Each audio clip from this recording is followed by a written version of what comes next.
Hello guys, আসসালামু আলাইকুম। আপনারা সবাই কেমন আছেন? দেখেন আমি আর আদিবা এখানে বসে বসে এগুলা কি তুলতেছি বলেন তো? আমাদের এখানে এগুলাকে কস্তুরী বা পানা বলে।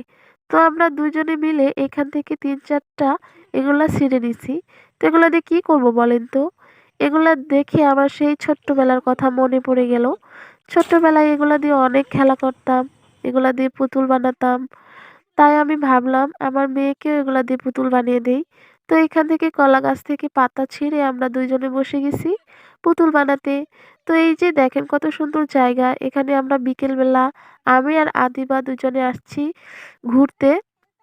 তো অনেক ঘোরাঘুরি করা হলো।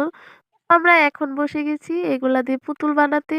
তো পুতুল বানিয়ে আদিবা ২টা নিছে, ও পুতুল বানাইতেছে আর আমি একটা দিয়ে পুতুল বানাইতেছি। তো এখন দুজনে মিলে পুতুল বানাবো, দেখবো কারটা বেশি ভালো হয়। এই যে আপনাদের বলতেছি আপনারা প্লিজ আদিবার চ্যানেলটি সাবস্ক্রাইব করে দিন। আপনারা আদিবার চ্যানেলটি সাবস্ক্রাইব করুন। আর এই তো আদিবার পুতুল বানানো শেষ, আমার পুতুল বানানো শেষ। দেখুন হাত এটা তো চুল আদিবার পুতুল। আমি তো মুখা এই যে অনেকগুলো পুতুল বানাবো আমি। আমি এবার তুমি আমায় একটা চুল বানাও দাও। চলো না, আমু সন্ধ্যা হয়ে গেছে, চলো বাসায় চলে যাই। আমি ইংরেজি গাইবো। দাও, আমার গাড়ি দাও, আমার গাড়ি দাও, আমার গাড়ি দাও।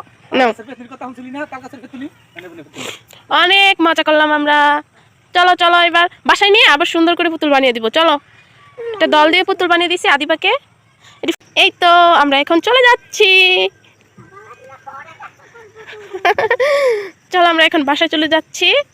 আমাদের ঘোরাফেরা সব শেষ। আদিবার পুতুল দেখি, পুতুল। চলো চলো। আমি পাশে